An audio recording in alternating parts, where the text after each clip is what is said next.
Hello, welcome into the CHGO Bears Podcast presented by PointsBet. Use code CHGO when you sign up to get up to 2 risk-free bets, up to $2,000. We're back in studio. This is weird. It's weird. We don't usually get to hear that whistle the way we. Is that on every show, that whistle? Wait, you heard that whistle? Yeah. I didn't even hear it over here. Oh, yeah, we I heard it through the monitor. Yeah. It is the training camp. Yeah. So we put that whistle on all our minute-long videos that we've making for Nick and Will. So that's how it starts those.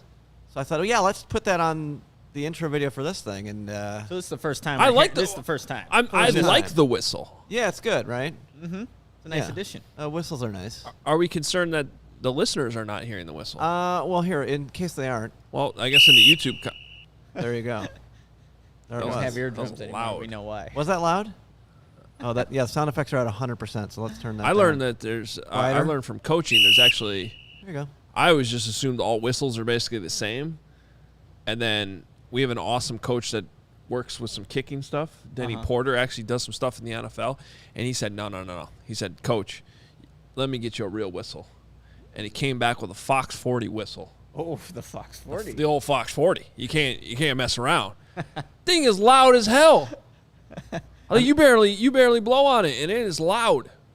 And apparently Fox this whistle 40. was loud too. It was loud, no whistle. No more whistle. They want the please. no whistle. No whistle.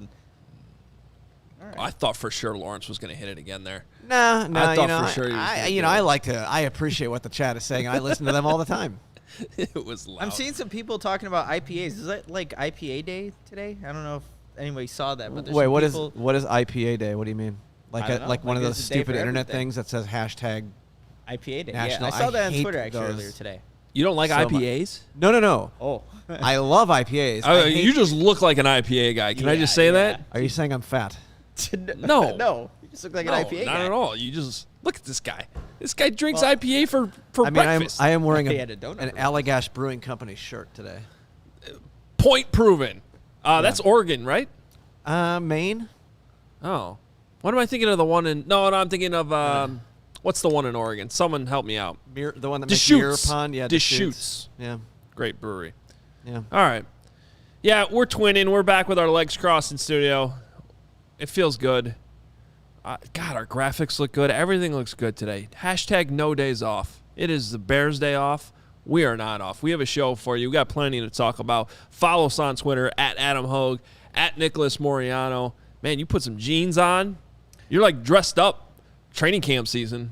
Yeah, when I'm at training camp, it's like short shorts and very light shirt, but Short shorts. dress it up. Okay. Short shorts. We're in studio. You don't have long shorts. All the shorts you wear are short. Let's be honest. Yeah. I gotta be honest. I think that's a thing for a certain generation. Yeah. I was out to dinner last Saturday, and a group of like 5 dudes walked by, and my wife commented after they walked by. She's like, "All of their shorts are really Yeah, it tight." is a thing. I was like, "Huh, okay."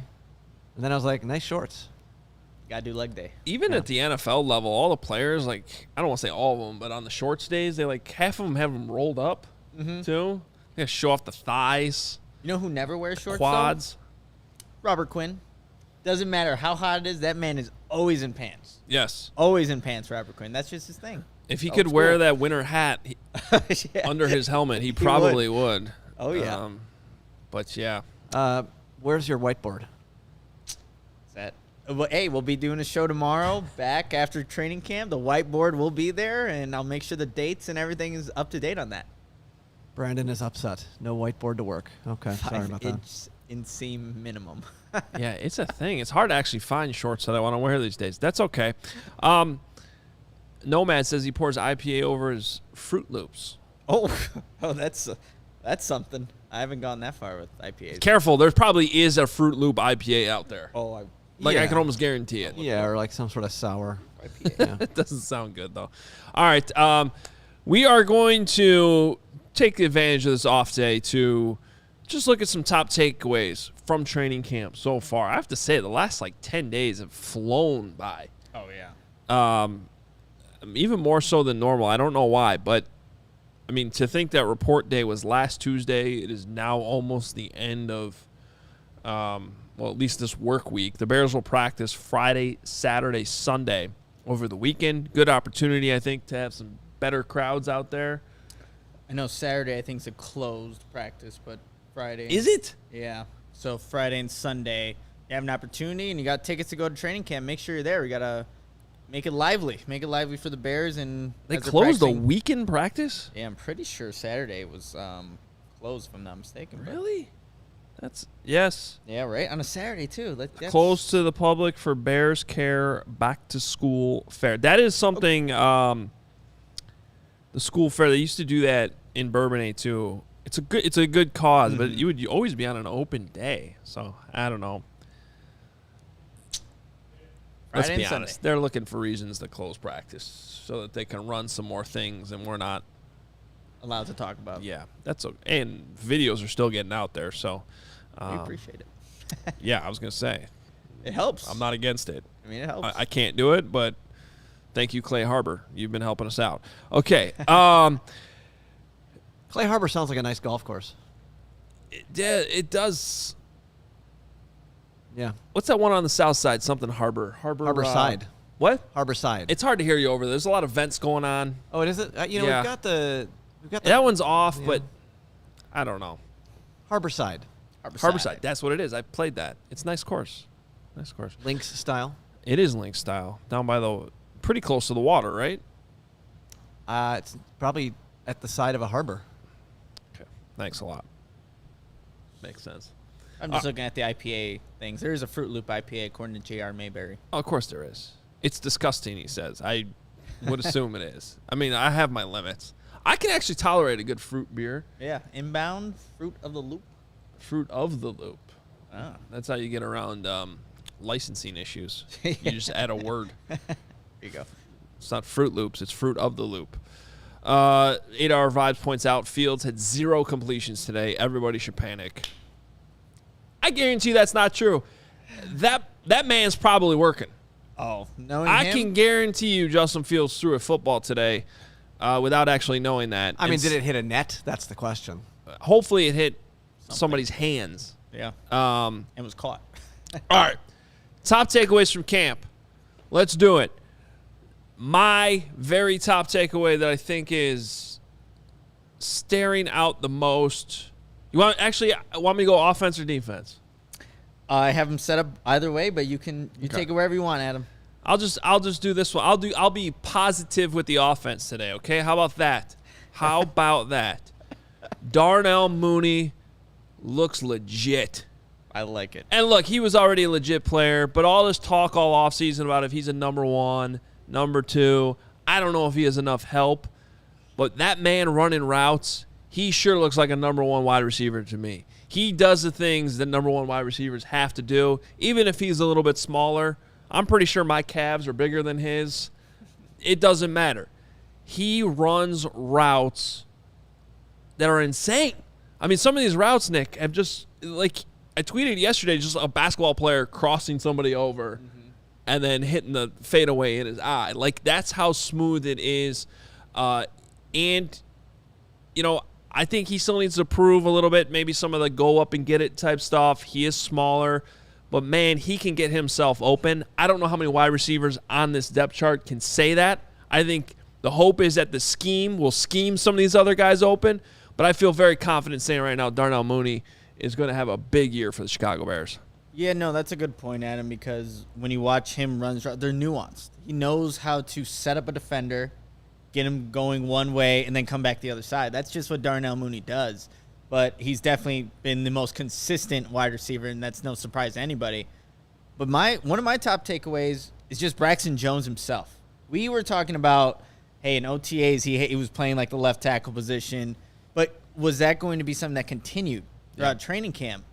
And for the most part, it has. Yes, Riley Reiff has been there at times, but it's number 70. It's the 5th-round draft pick, Braxton Jones, holding down the left side for the Bears' offensive line. And right now, to me, it just appears like it's his job to lose at this point. And, for somebody that going into after he got drafted, like where's Braxton Jones even going to be in terms of the depth chart and whatnot? He's at the top, and he's at the left tackle position. Yeah. We had a Hoge and Johns this morning. We discussed this a little bit, but one thing I think is very important to point out to viewers, fans, listeners, whatever, you can judge a lot by the actions of the coaching staff and where they line guys up. Okay, let's look at 2 completely different situations. On one hand, you have Braxton Jones, who they keep putting him out there. Mm-hmm. First team, left tackle, Riley Reiff. I'm very curious when we get back to practice tomorrow, Nick, because Riley Reiff was working on the left side, and there was a little bit of a rotation there as they eased Riley Reiff back in, that ramp-up period Matt Eberflus was talking about. But all of a sudden the pads go on, and he's at right tackle, rotating with Larry Borum. Now, was that scheduled for a reason? Sure. This weekend, is Riley Reiff going to be rotating with Braxton Jones on the left because they're just trying to work this out? I think that's a possibility. But if it's the same where Riley Reiff's rotating with Larry Borum on the right side and Braxton Jones continues to be your first team left tackle up until that preseason game next week against the Chiefs, that shows you that he's doing some good things. And so going back to the 2 opposite situations I was going to bring up with 2 young players. On one hand, you have Braxton Jones, ascending, late round pick, getting the first team reps. On the other, you have Tevin Jenkins, can't find him. You just want to know how players stand in the eyes of the people in charge over at Halas Hall? There you go. You got one guy who's out there with the first team at left tackle. The other guy can't find him. Don't know, in the building, out of the building, with the trainers. Which trainers? Are the Bears trainers? They're trainers. Some trainers are somewhere right now with Tevin Jenkins. That's all we know. That's all we know, Adam. And I think, obviously, before training camp started, like that was one of the main things I was looking forward to seeing. Tevin Jenkins eventually in pads and seeing how physical he can be in his second year in the NFL. But obviously, with everything he's gone through, and we don't even know the details of what that is. All we know, again, in the building working with trainers, apparently, it's disappointing that it's gone to this point. And whoever's fault it is, we won't know. But, yeah, Tevin Jenkins obviously is on not the same level where Braxton Jones is at this point in training camp. But it is disappointing that this is where the situation the Bears are in and where he's at currently in his career. Now, I think we should point out that I don't think it's been perfect for Braxton Jones. No. We have seen Al-Quadi Muhammad line up a lot over there on that right side going up against left tackle, and he's having a good training camp. He is. So, but we're still talking about a veteran going up against a rookie, and I just have to say it like this way. A lot of times you'll have, in fact, Kyler Gordon even had one of these moments yesterday going up against Darnell Mooney. But you'll have those reps from rookies that look like, oh, yeah, that's the NFL. You know, like, welcome to the NFL, man. It's different here. You're going to get exposed. I haven't seen Braxton Jones. Can't say I don't have, 200 eyes to be able to watch every player and every single rep. So I'm not saying it hasn't happened. But there has not been that moment where I'm like, oh, Braxton Jones just got completely torched. He has continued to look the part for me. Yesterday for Kyler Gordon, just to pay that one off, Darnell Mooney just made him look silly on one specific rep in one-on-ones. And, that's fine. It's going to happen. Mm-hmm. It was one-on-ones. He probably at this point should get beat by Darnell Mooney. Yeah. But Braxton Jones, to me, has looked the part. Now, I with that caveat, want to see more one-on-one drills. We have not seen a ton of that. I didn't even think they did that in practice yesterday after the day before. So. I'm talking about with the linemen. So I want to see more of that. And obviously the preseason games. like this is a player who should play a good amount, and does he get exposed in those games? And who does he actually get a chance to go up against in those games? Because that'll depend on who the Chiefs are playing. Are they playing their starters? Are the Seahawks playing their starters? You don't always have control over that. No, you don't. And one thing that Braxton Jones improved on from one practice to yesterday's practice, like he had a couple of penalties. Like there was a false start that he had on one of the practices. And the next day, and Matt Eberflus talked about, the operation of the offense looked cleaner. And that's, again, everything within the offense, but you didn't see anything, pre-snap penalties from like a Braxton Jones. So, again, he's just doing the small things, and it doesn't seem like it's too big for him at this point. Even being a fifth-round draft pick, being thrust into the starting lineup, seems pretty cool, calm, and collective for the position he's playing. Another thing that has stood out at him, and I kind of want to bring up a guy that you just mentioned, is Alquandine Muhammad, somebody that had off-season surgery, wasn't able to even be in the OTA period of practice because he just wasn't available yet. And then you see him put on the pads, and he's able to get into the backfield. He's able to consistently get there. There are some of these team drills where the plays, like Justin Fields is able to prolong the play a little bit, but had it been a real-life game scenario, play's over with. Alquandine Muhammad's getting the sack. So seeing that he's making an impact, and he made an impact obviously last year with the Indianapolis Colts getting, 6+ sacks. It's like that's what you want to see out of a guy that they signed to, the contract they signed him to, and that he's making an impact with the starting defense. I agree with that. I think he's looked good. I think you can go other areas on the depth chart defensively. Khyiris Tonga continues to stand out to me. I didn't, we talked about him in the offseason a little bit, and the question was, how does he translate to more of a shade one technique instead of just being head up on the center and doing more of the two gapping, because you just didn't know. You're talking about a guy that played in the 30 front at BYU too, and you go back and read up on what he did at BYU, it's a lot of the same stuff. So, but at the same time, you saw him transition to the NFL so seamlessly last year as a 7th-round pick, and I'm just thinking in my head, I'm like, that seems like the type of guy, if he could have that much success so early, I feel like he could pick up the nuances of a different front defensively playing in this system, and he looks good to me.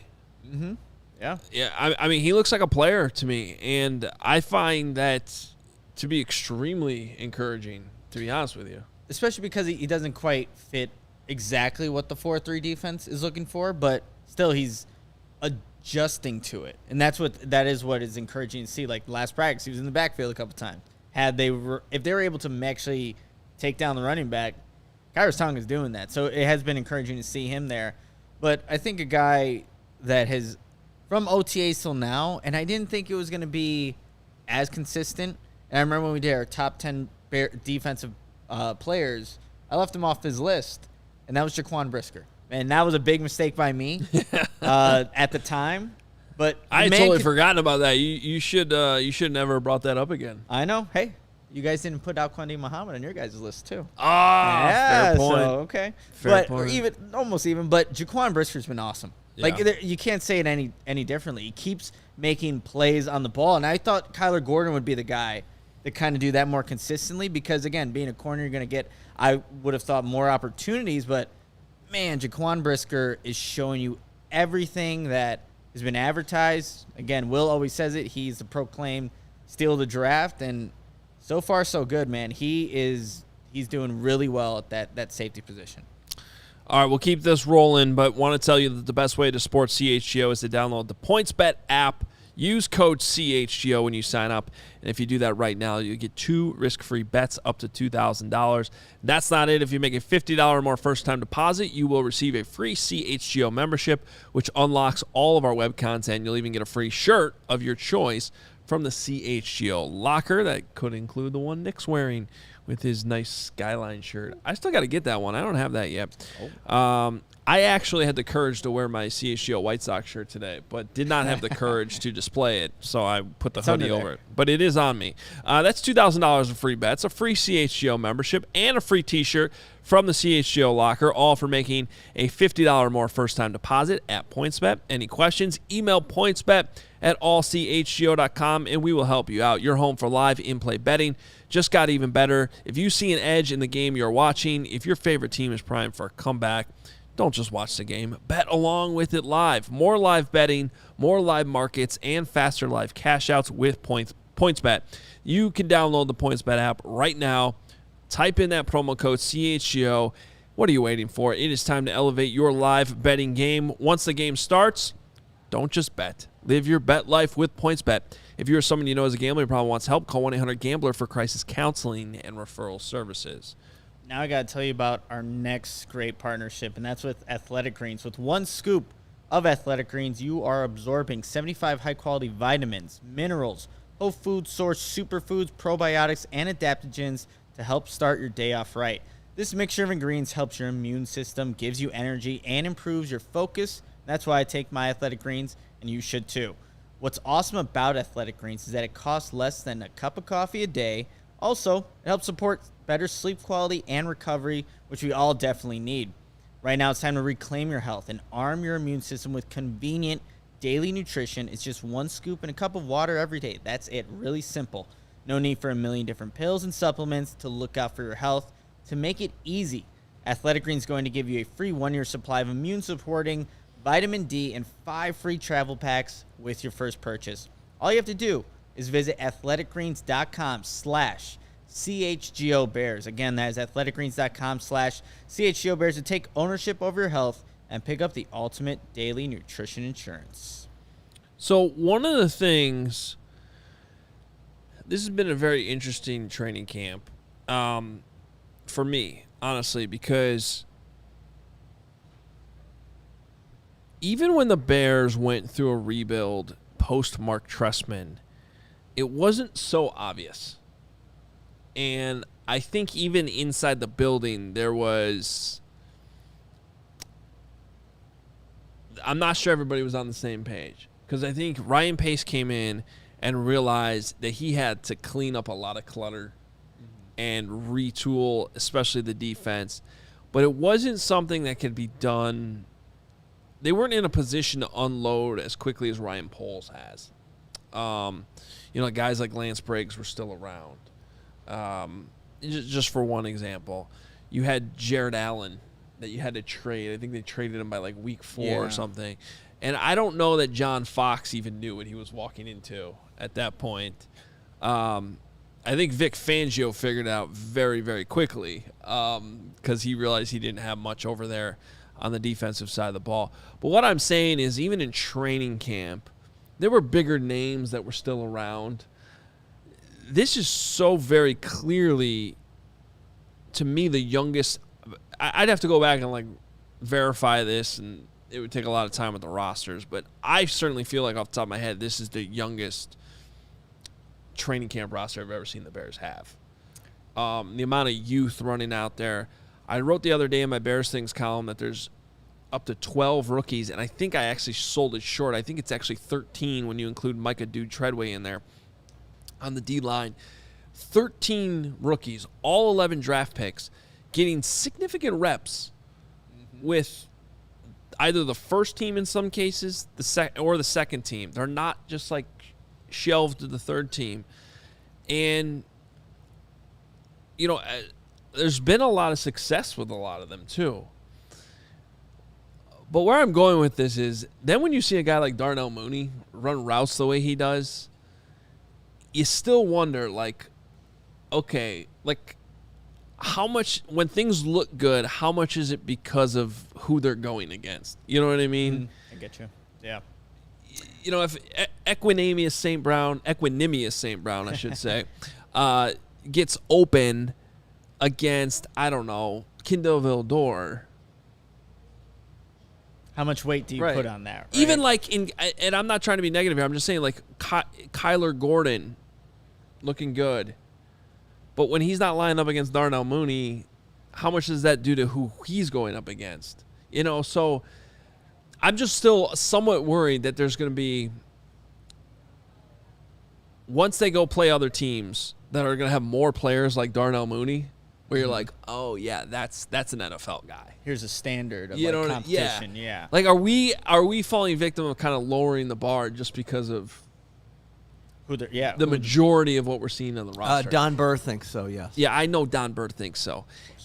And this is, by the way, I'm bringing this up not to be negative, but just really as an admission of it's been hard to kind of judge this at times in certain moments, even in practice. And even a week into this, a little bit over a week, I'm struggling at times sometime when I go home and am recapping, going through my notes, like how I should really judge some of this stuff. Like, even like a Jaquan Brisker-Cole Kmet matchup. Mm-hmm.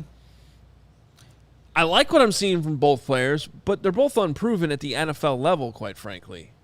Like, Cole Kmet still has more to prove in his spot. So if he's taking off, how much of it is because he's going up against a rookie?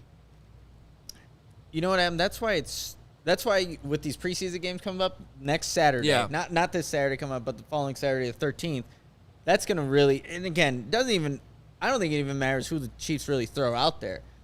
A different level of competition that's not the current roster, this young Bears roster, like you were just pointing out to, is going to be paramount to see where the Bears actually stack up. Like, Braxton Jones is going to go up against other NFL-level competition that's not the Bears guys. And that's going to be huge for him to see where he's at. But to go back to what you're saying, Adam, and I know, like, you wanted to see Justin Fields kind of show out, right?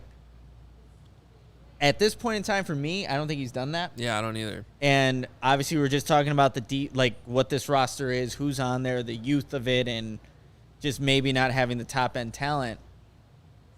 I'm not going to say that people shouldn't be concerned or anything. It's way too early. But he's still learning a new offense, the timing, everything down. But in terms of things I still want to see, like, that's what I want to see from Justin Fields. Like, just those standout type of plays where the offense looks like they are the clear-and-cut winners, and they're able to do that against a roster that, like we were just kind of talking about, doesn't have the top-end talent, but that's still what I'm waiting for as we're kind of approaching what tomorrow will be day 8 of practices. Yeah, no, I'm with you. I don't think that's – I don't think it's been a huge disappointment yet, but hasn't been at that bar that certainly I placed early on in camp.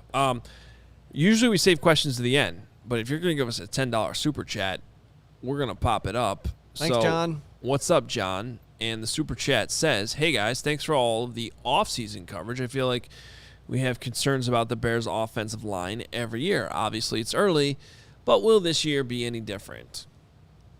I think it's going to be, the same as other years, to be completely honest, Adam. I know we were just talking about Braxton Jones and how, that's looking positive, but there's still no Lucas Patrick, and obviously Sam Mustipher, Doug Kramer kind of switching out at center. You're still figuring out your right guard, your right tackle. It's still a work in progress. Yeah. And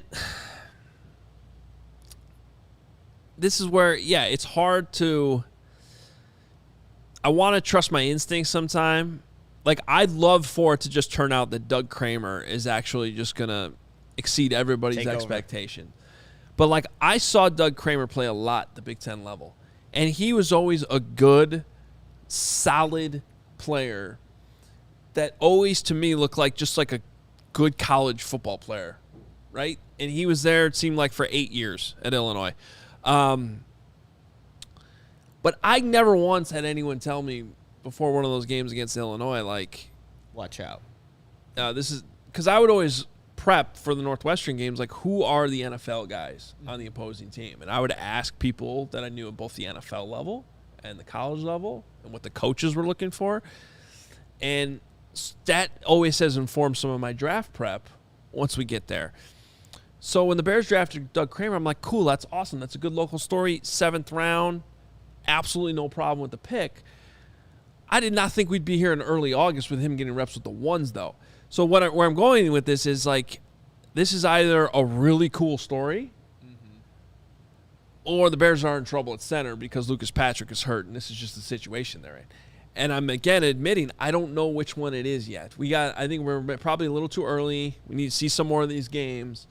But I'd certainly love for it to be the first one. Oh, yeah. And I think he certainly has the IQ.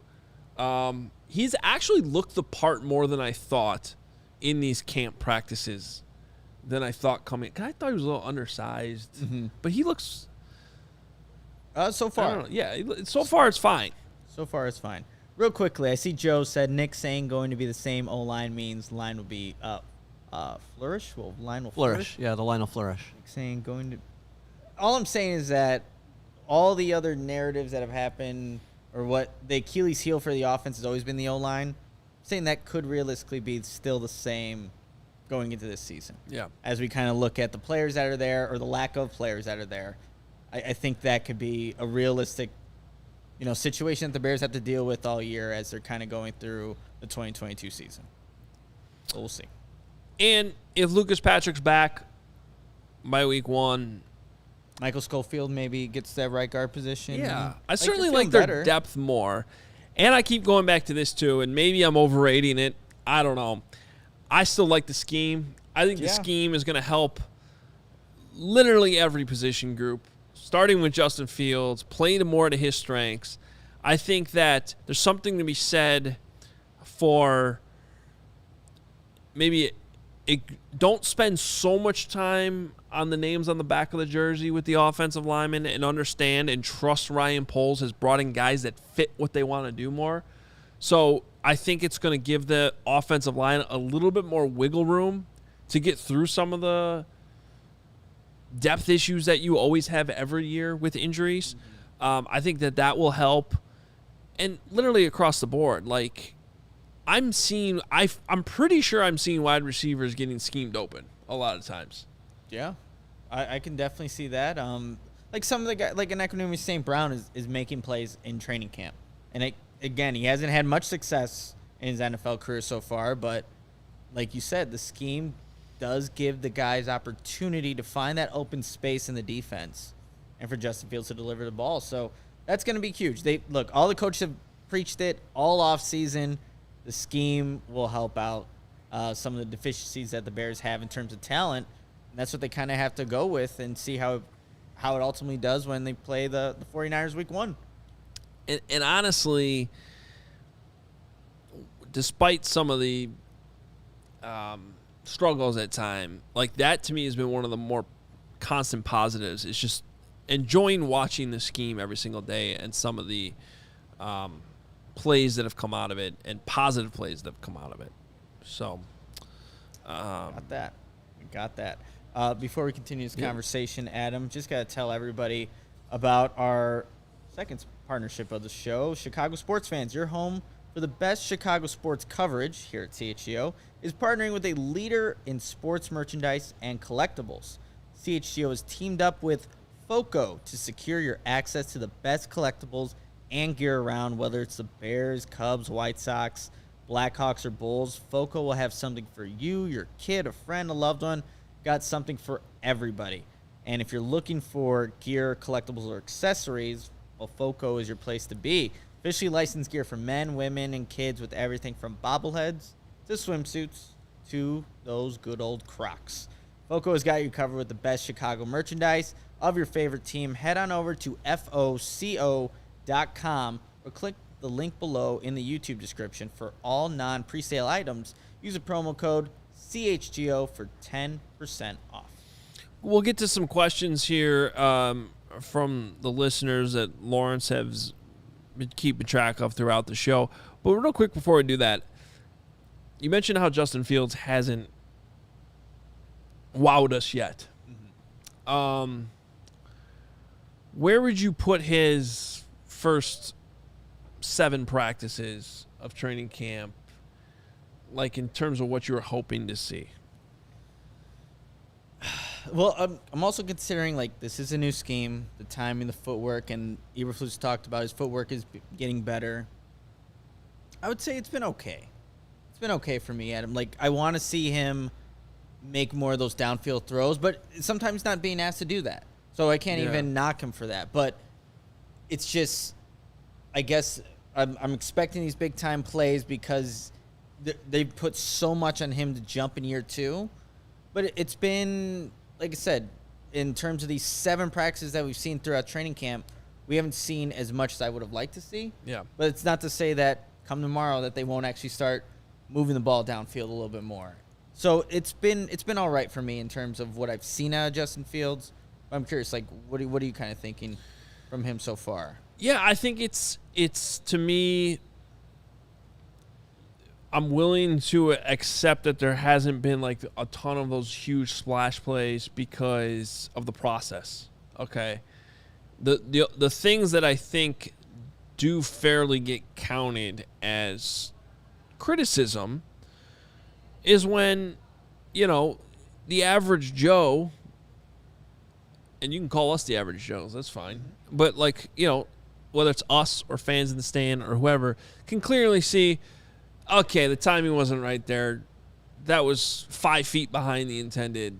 You just want to start to see some of that stuff stop. Mm-hmm. At the same time, there's really only one day that I thought was legitimate bad offense. Yeah. And that was at practice 2 days ago.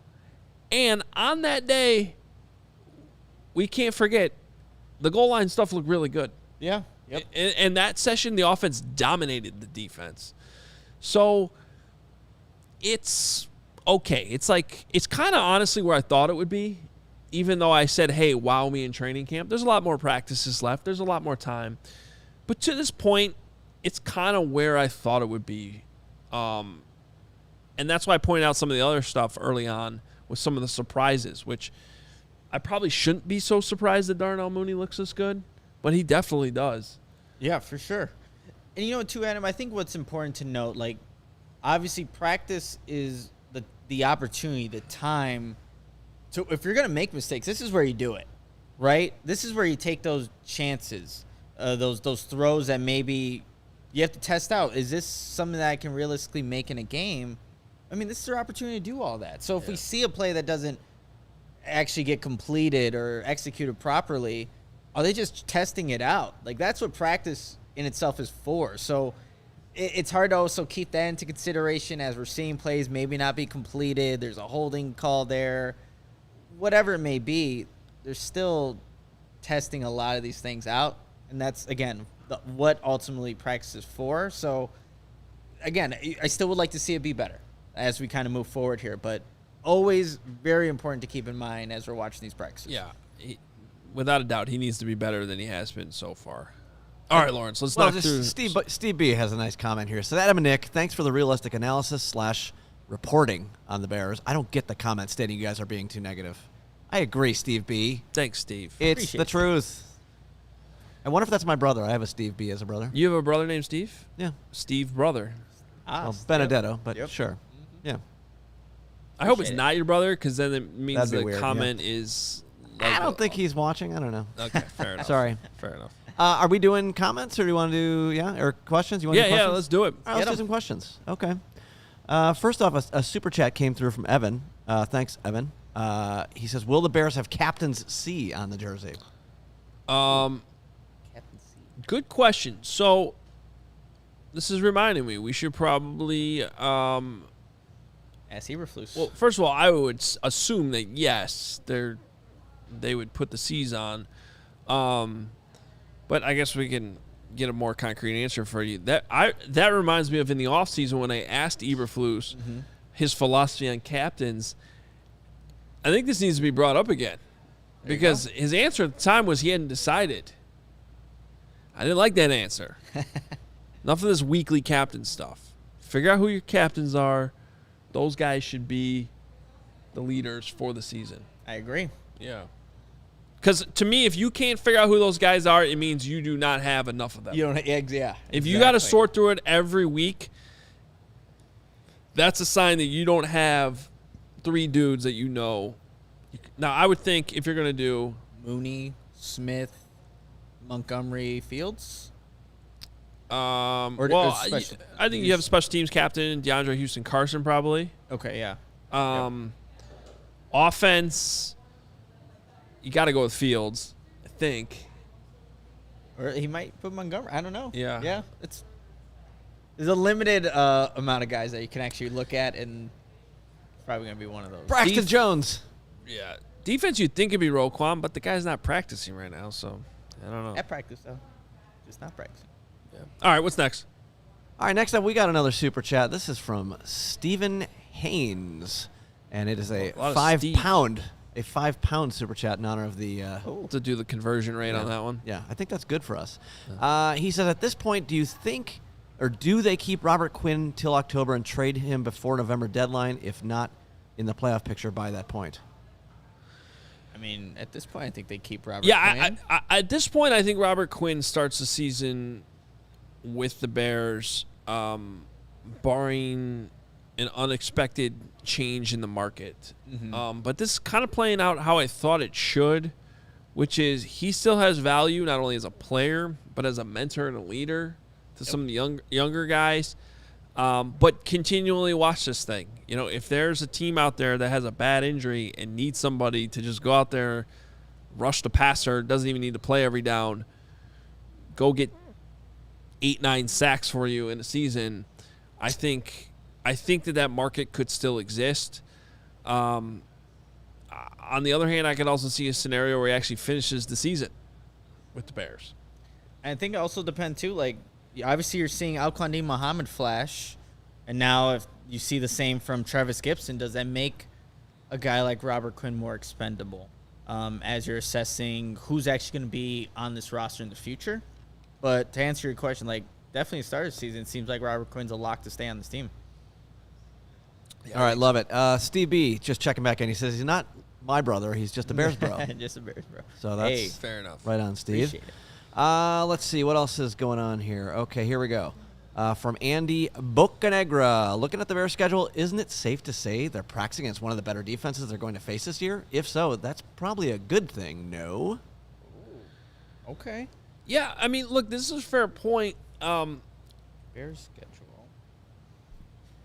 And then also, it kind of goes back to what I was talking about earlier, though. Like, you're trying to figure out what they're practicing against. Mm-hmm. Like, does the Bears defense look so good right now because of who they're practicing against? E.G. Bell says, am I silly to think the defense is still top 8 in the league? Top 8. Man, that's... I don't think you're silly to think that this defense could be at least as good as it was last year. And I also think that the secondary should be better. I just wonder if there's going to be a dip on the front end. Mm-hmm. You know, because they're pass. Look, these pass rushers are going against Braxton Jones, guys that are not in the lineup. So it's an offensive line that's still figuring things out. So we got to keep in mind that's the success that the defense is having is against that front five. Yeah, I do think the defense is going to be pretty solid. I think it could be top 10. I think it'd be a top 10 defense. I like the scheme. I think they're gonna. The big key is how many takeaways do they get, and that could really be the key to the entire season. Oh yeah. Is this a team that, you know, if you're betting the over under, the takeaways is what I would look at because if they can start forcing takeaways, they're gonna get the offense in better field position. I think this is a team that's gonna need field position. Yeah. But I think the offensive efficiency could go up too, even if it's not explosive. So if you get good field position because of takeaways, now I'm going to start sounding like a special teams guy, but that's field position is going to be so huge for this team. They get that field position, they get the takeaways. There's going to be enough efficiency, I think, in the offense that all of a sudden they could win 8-9 games. Got a guy like Cairo Santos too. Like if you're getting that good field position, you know you're guaranteeing a field goal at least. So it's like, yeah, that's going to be huge for this Bears season. How it goes. And that leads us to our next question. A couple people asked us. Alfredo had a version of this as well. This is from Josh Dennison. He says, after seeing what we're seeing in camp, do you guys still think we'll win the same amount of games you had us winning at the beginning of the schedule release when that happened? I forget. We had them both at the same 7-10 or 8-9. I don't remember. Yeah. It's 7 or 8. Don't look at me like I'm supposed to remember. I don't know why I'm looking. Tell me the answer, Lawrence. What do we choose? I still say the over on the 6.5 though. Yeah, over so on maybe 6.5, that's the same as where I had them before, but I'm still leaning that way. I still lean more towards. I think the coaching staff's going to be. It's going to be huge. Adam, they still won 6 games last year with all those problems. That's what I keep going back to. Way tougher schedule last year too. They won 6 games, so I'd take that. I know that bet though was like one of the most bet on under. Oh, they take all the money on the under. Mm-hmm. So I'm going to side with Vegas. All right. How about Daniel Trump says defensive line talk? Will it be a strength? We've lost a lot of guys on the D-line. Lots of new faces. I mean, as it looks right now, if you're looking at it, it looks like a strength. But just going back to our point, like just 2 minutes ago, it's like who they're going up against. But, like, yes, you have Alquani Muhammad, Travis Gibson, Robert Quinn on the edges, Justin Jones.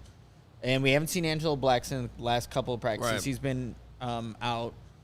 I haven't seen – I mean, I'm waiting for, again, Mario Edwards to just cause a fight. But they do have a little bit of depth there. But, yeah, it's like I need to see him against other competition too. Here's where I get a little worried about the D-line. I think pass rush-wise, everything's going to kind of cancel each other out from last year.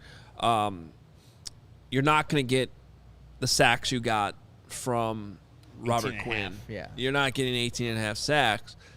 But I do think you're going to get more from the guys they brought in. Like, I think Gibson's still going to go up. Alquani Muhammad's going to give you at least what you got from Khalil Mack last year in the limited time he played.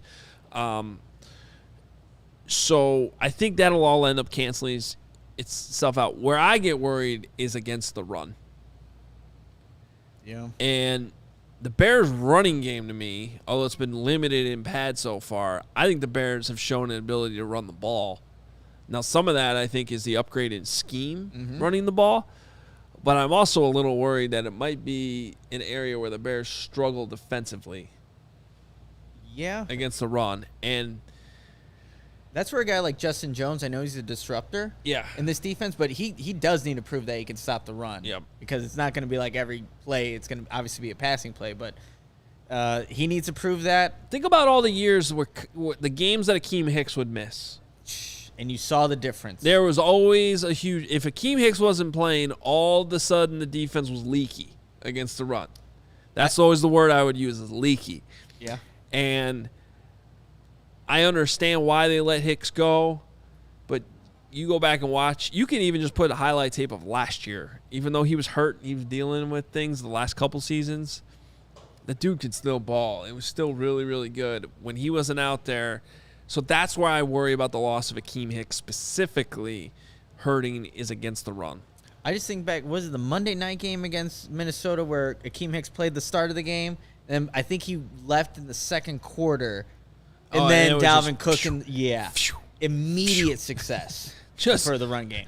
Yeah. Immediate. So we'll see. I wonder if Kairos Tonga, though, if that one technique, maybe he can help fill that void. All right, let's fire through these last few ones. All right, yeah, we got a couple more. This is the last question, then I got a couple comments here. This is from Outlander, who I want to remind Outlander, in an hour we are doing a Chicago Fire podcast, so please stick around for that. I know you're a soccer guy. But he has a question here. He says, which of the guys on one-year deals do you think has the best chance to get an extension? I like this question. Ooh. It's a good one. All right, Nicholas Moreau's on a one-year deal. You got... A lot of guys are on one-year deals. Yeah, you got... Nathan Peterman's on a one-year deal. Kahari Blasingame. Man. I think I would go with Nicholas Morrow because he's going to obviously have significant playing time alongside Roquan Smith, being the signal caller too. There's a lot of trust in, Eberflus, Allen Williams for him to have that kind of responsibility. And if he can stay healthy and show that he has that speed, like there's a good chance for him to stick around for maybe another contract. Justin Jones was on more than a... He was on a 2-year. Alquani Muhammad's on a 2-year. Tavon Young is on a 1-year. Byron Pringle's on a 1-year. Equanimous. Yeah. 1 year. Who's going to get an extension? DeAndre Houston Carson. Hey. I'm kind of serious, though. I mean, yeah. Hightower loves. Keep playing on one-year deals. Yep.